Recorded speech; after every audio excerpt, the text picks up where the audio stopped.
Good morning guys. कैसे हैं आप सब? बढ़िया हैं। चलिए आज हम लोग एक इम्पॉर्टेंट टॉपिक पढ़ने वाले हैं। Class 11th NCERT chemistry chapter states of matter. इसमें हम लोग को आज टॉपिक पढ़ना है very much important, density and molar mass of the gaseous substance. देखिए गाइस, हम लोग जो टॉपिक जो शुरू किए हैं वो पूरा का पूरा कम्प्लीटली गैसियस स्टेट के लिए ही एप्लीकेबल है। ठीक है, लिक्विड स्टेट बाद में पढ़ेंगे हम लोग, एंड सॉलिड स्टेट जो है वो 12th में दिया हुआ है आप लोग को। तो चलिए हम लोग स्टार्ट करते हैं। सबसे पहले देखिए आपकी स्क्रीन पर जो लिखा हुआ है, क्या लिखा हुआ है देखिए। ये जो इक्वेशन जो लिखा हुआ है आप लोगों ने पढ़ा हुआ है, this is called as ideal gas equation. ये कैसे आया? P V is equal to क्या होता है बोलिए? एन आर टी होता है। तो P V is equal to अगर एन आर टी होता है तो एन अपॉन वी कर देंगे, यानी कि इस वॉल्यूम को इसके नीचे लेके चले जाएंगे, इस वॉल्यूम को इसके नीचे लेके चले जाएंगे, तो इक्वेशन बन जाएगा ये वाला, N upon V is equal to P upon R T. ठीक है, क्या बन जाएगा? N upon V is equal to P upon R T. अच्छा एक बात बताइए, एन का मतलब क्या होता है? एन का मतलब होता है नंबर ऑफ़ मोल, और हमको मालूम है कि नंबर ऑफ़ मोल का फॉर्मूला होता है वेट अपॉन मॉलिक्यूलर वेट। इसी को हम लोग कहते हैं मास अपॉन मोलर मास। तो देखिए यहाँ पे जो लिखा हुआ है आपके सामने, एन का मतलब जो लिखा हुआ है, this is called as weight upon molecular weight या मास अपॉन मोलर मास। आपको जो भी कहना है बात एक ही है। तो क्या करना है, ये वाली जो एन की जो वैल्यू है वो यहाँ पर पुट कर देना है। तो जैसे ही यहाँ पर पुट करेंगे तो क्या बनेगा इक्वेशन देखिए, N is equal to M by M लिख देंगे तो आपको मिल जाएगा M by M into 1 upon V is equal to P upon R T. तो बच्चों यहाँ पे पी अपॉन आर टी का क्या मतलब है? P for the pressure, R for the gas constant, T for the temperature. Okay. अब देखिए ज़रा एक बात और सोचना है, हमको मालूम है क्या कि डेंसिटी का भी एक फॉर्मूला होता है। डेंसिटी इज इक्वल टू क्या होता है? मास अपॉन क्या होता है? Volume. Density is equal to क्या होता है बच्चों? Mass upon volume. तो अगर density is equal to mass upon volume होता है तो ज़रा ध्यान से देखिए, ये आपके सामने मास अपॉन वॉल्यूम में तो लिखा हुआ है, density is equal to mass upon volume है। तो इट मीन्स ये किसका इक्वेशन हो गया? डेंसिटी का हो गया। तो इसलिए एक नया इक्वेशन क्या बना? D upon capital M is equal to P upon R T, where D is the density of the gas. ठीक है, समझ में आया आप लोग को? मतलब ये जो है एम अपॉन बी जो है ये क्या हो गया? क्या होगा बोलो? एम अपॉन बी क्या हो गया? This is called as density of the gas. So यहाँ पे लिखा भी है D is the density of the gas. चलिए आगे देखते हैं। अब अगर हमने इसको रीअरेंज किया तो क्या होगा? इस एम को, ये जो एम है, इस एम को अगर आप एक साइड लेके जाएंगे, ये वाला एम को एक साइड लेके जाएंगे और बाकी जो पी अपॉन आर टी है उसको इस तरफ लेके आएंगे, तो आपका इक्वेशन बनेगा 5.22 इक्वेशन बन जाएगा। देखिए ये वाले एम को इस तरफ लेके आइए और जो पी अपॉन आर टी है इसको आप इस तरफ लेके आइए, तो क्या बन जाएगा? ये वाला इक्वेशन बन जाएगा। देखिए ये वाला इक्वेशन बन जाएगा। तो एम इज इक्वल टू क्या हो जाएगा? D R T upon P. तो इस तरीके से हम लोगों ने रिलेशन बना दिया। इसके बीच में रिलेशन बनाया हम लोगों ने, रिलेशन बनाया है molar mass of the gas and density of the gas. So this is the relation between the molar mass and density. ये डायरेक्टली प्रपोर्शन का रिलेशन है। देखिए ज़रा, अगर हम कहें कि अगर आर टी कॉन्स्टेंट है और प्रेशर भी कांस्टेंट रख दिया जाए, तो देखिए अगर कांस्टेंट कर दिया जाए तो आर टी भी कांस्टेंट है अपॉन पी भी कांस्टेंट है, तो M is proportional to the density of the gas. इसका ये मतलब हुआ कि किसी भी गैस के लिए molar mass is directly proportional to its density. समझ में आ गया आप लोग को? चलिए अब इसके बाद हम लोग नेक्स्ट टॉपिक देखते हैं। नेक्स्ट टॉपिक का नाम है डेल्टॉन्स लॉ पार्शियल प्रेशर। तो डेल्टॉन्स लॉ पार्शियल प्रेशर में क्या दिया हुआ है ज़रा देखते हैं हम लोग। देखिए सबसे पहले ये जो डेल्टॉन्स लॉ जो पार्शियल प्रेशर है, it was propose by the John Dalton in 1801 and he stated that the total pressure exerted by the mixture of non-reactive gases is equal to the sum of the partial pressure। जरा ध्यान से देखिए उसको। डेल्टॉन्स ने क्या कहा है कि the total pressure exerted by the mixture of non-reactive gases is the equal to the sum of the partial pressure exerted by the individual gas। ठीक है गाइस, इसको समझने के लिए चलिए एक छोटा सा ड्रॉ करता हूँ एक डायग्राम, बहुत ईजी है। मान लीजिए कि ये एक कंटेनर हो गया, ये कंटेनर हो गया, इसमें 3 गैसेस है। मान लीजिए 1 + 2 + 3, 3 गैसेस हैं। ठीक है, तो टोटल, तो अगर मैं कहता हूँ कि फर्स्ट गैस का प्रेशर कितना होगा बताइए। फर्स्ट अगर 1 2 3 ऐसे 3 गैसेस हैं, 3 नाम के 3 गैसेस हो गए, तो फर्स्ट गैस का प्रेशर कितना होगा बताइए।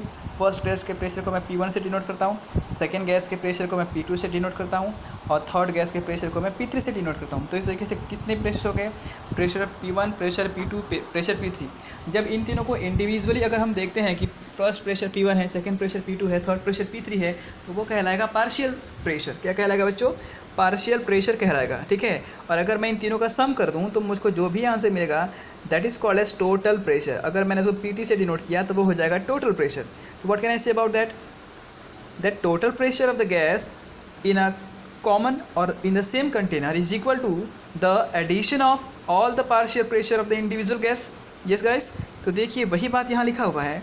आप अगर इस लाइन को ज़रा पढ़ेंगे, क्या लिखा हुआ है, the total pressure exerted by the mixture of non reactive gases.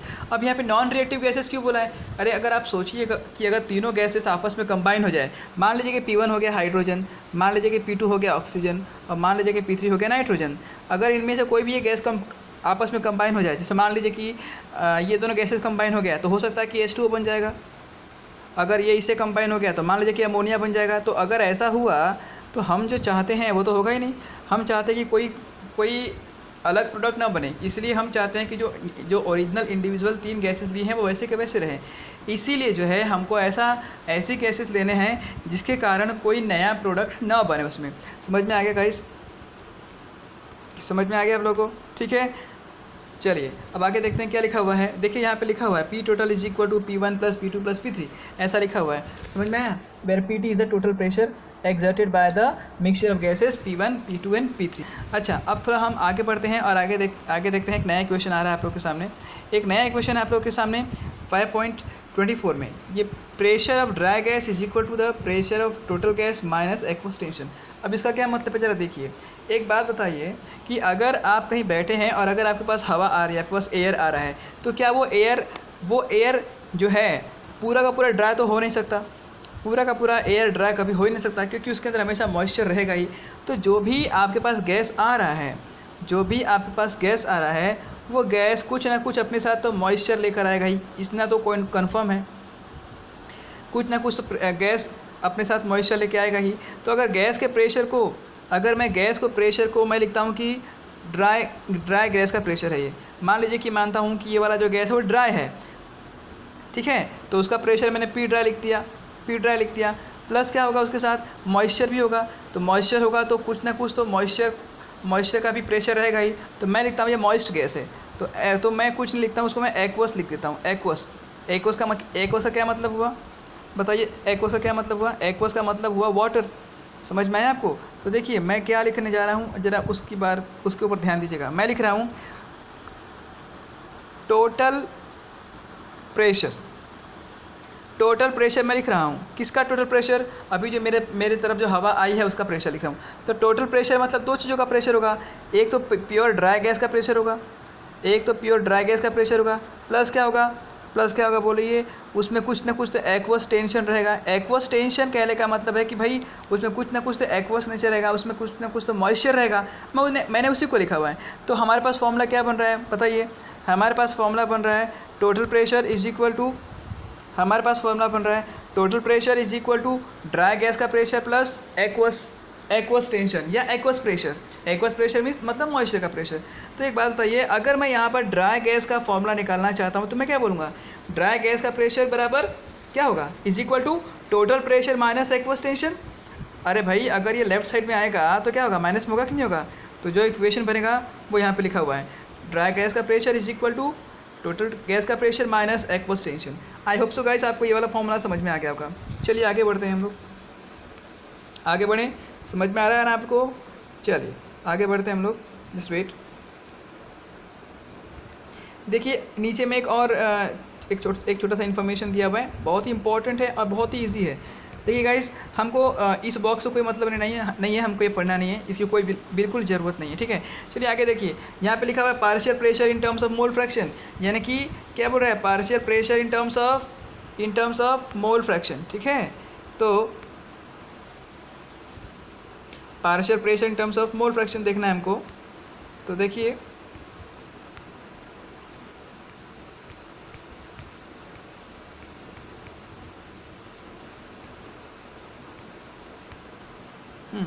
देखिए यहाँ पर सबसे पहले तो मैंने बताया था आप लोगों को यहाँ पे 3 प्रकार की गैसेस हैं। P1 जिसका प्रेशर है P1, P2, P3 है। तो एक बात बताइए आप लोग, अगर हम बोलते हैं कि PV is equal to NRT लिखते हैं, इसका मतलब है कि हम लिखते हैं P is equal to NRT upon V लिखते हैं, यस ना। तो बताइए फर्स्ट गैस के प्रेशर का क्या मतलब होगा, P1 is equal to N1RT upon V। Secondly P2 का मतलब क्या होगा, N2RT अपॉन V, बिल्कुल इसके जैसा, समझ में आया? ठीक है, अब एक बात बताइए किसके जैसा होगा बताओ,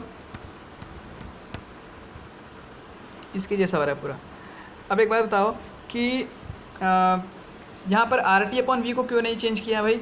अरे भाई R तो गैस कांस्टेंट, बताइए R क्या है, R क्या है, R गैस कांस्टेंट है, R गैस कांस्टेंट है, टेम्परेचर कांस्टेंट है यानी TP कांस्टेंट हो गया, और वॉल्यूम भी कांस्टेंट है। तो इस तरीके से RT अपॉन V जो है ये पूरा का पूरा कांस्टेंट हो जाएगा। तो क्या बदलेगा, एक तो प्रेशर बदलेगा तो number of mole of gases बदल जाएंगे, समझ में आया? चलो अब हम लोग आगे देखते हैं। अगर P1 P2 का ये हाल है तो P3 का भी तो कुछ ना कुछ तो हाल होगा।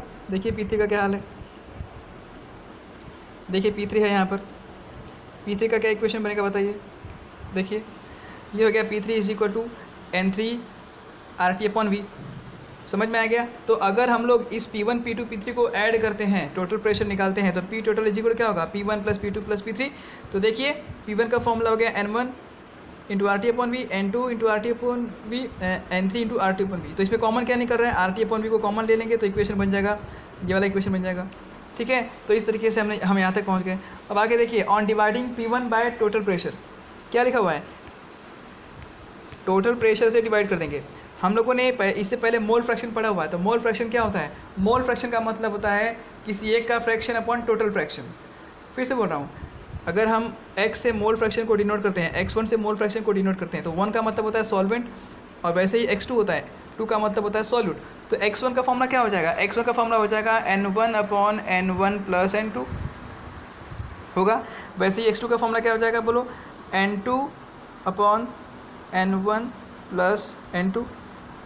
तो इससे क्या समझ में आ रहा है, इसे ये समझ में आ रहा है, इसे ये समझ में आ रहा है कि मोल फ्रैक्शन का मतलब क्या होता है, मोल फ्रैक्शन, फ्रैक्शन का मतलब है एक पार्ट, टोटल में से कोई एक पार्ट। तो देखो x1 मतलब हुआ मोल फ्रैक्शन ऑफ सॉल्वेंट, तो उसका मतलब क्या हुआ, number of mole of solvent upon total number of mole. वैसे ही x2 का मतलब हुआ मोल फ्रैक्शन ऑफ सॉल्यूट, तो उसमें क्या बोला है, number of mole of solute upon total number of moles. तो वैसे ही यहाँ पे भी करने वाले हैं। P1 अपॉन P टोटल कहने का मतलब है कि फर्स्ट गैस का प्रेशर का फ्रैक्शन लिया जा रहा है, दैट इज इक्वल टू क्या होगा, P1 की वैल्यू पुट कर देंगे। P1 की वैल्यू क्या हो जाएगा, N1। देखिए P1 का इक्वेशन क्या होगा, रुकिए मैं बता रहा हूँ। अगर हम ये वाला इक्वेशन सॉल्व कर रहे हैं तो देखिए N1 का मतलब क्या हो गया, सॉरी P1 का मतलब क्या हुआ, P1 का मतलब हुआ N1 RT अपॉन V, ठीक है ना। तो चलिए मैं उसके नीचे एक लिख रहा हूँ इक्वेशन, देखिए एक मिनट, आप लोग केवल इस पे ध्यान दीजिएगा। ये क्या लिखा हुआ है, N1 into RT upon V, ठीक है। तो मैं थोड़ा इसको बढ़िया से लिख देता हूँ, नहीं तो कन्फ्यूज़न होगा आप लोग को। देखो P1 का इक्वेशन यहाँ पे पुट कर रहा हूँ। P1 का इक्वेशन क्या होगा, P1 होगा N1 RT अपॉन V, ये हो गया P1 का इक्वेशन। मैं थोड़ा और इसको इस लेफ्ट साइड तरफ शिफ्ट करता हूँ, जस्ट वेट, मैं इसको लेफ्ट साइड तरफ शिफ्ट करता हूँ। P1 अपॉन P टोटल का इक्वेशन लिख रहे हैं हम लोग। तो P1 की वैल्यू हो जाएगी आपके पास N1 RT अपॉन V। अच्छा, अब P टोटल का इक्वेशन क्या होगा, P टोटल का इक्वेशन आपके सामने ये वाला दिया हुआ है, देखिए ये वाला इक्वेशन नंबर 5.28 वाला दिया हुआ है, ठीक है। इसका क्या लिखा हुआ है, N1 P टोटल नीचे में है, तो P टोटल नीचे में है। देखिए ये actually P total 1 upon P total है, इसमें जो दिया हुआ है ये जो है 1 अपॉन P टोटल है, और ये वाला जो इक्वेशन है वो P टोटल का है, समझ में आया आपको। तो ऑब्वियसली वो रेसिप्रोकल हो जाएगा, यानी उल्टा हो जाएगा। तो उल्टा कैसे होगा, देखो यहाँ पे लिखेंगे हम लोग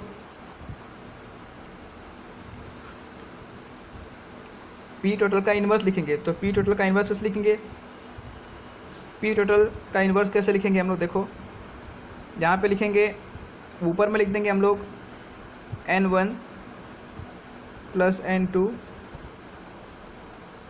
प्लस N3, ऊपर में ये लिख देंगे और ऊपर में भी लिख देंगे, ऊपर में भी लिख देंगे और नीचे में क्या आ जाएगा, RT आ जाएगा, RT आ जाएगा। अब आप सोचिए ये RT से ये RT कैंसिल, ये भी से ये भी, ये वाला भी कैंसिल हो जाएगा, कैंसिल हो जाएगा। यस, तो ऊपर में एक बचेगा N1 और नीचे में बचेगा इन सब का एडिशन। देखो ये वाला इक्वेशन आ गया, N1 upon N1 plus N2 plus N3। आप लोग कॉपी में सॉल्व करेंगे पूरा समझ में आ जाएगा, ठीक है।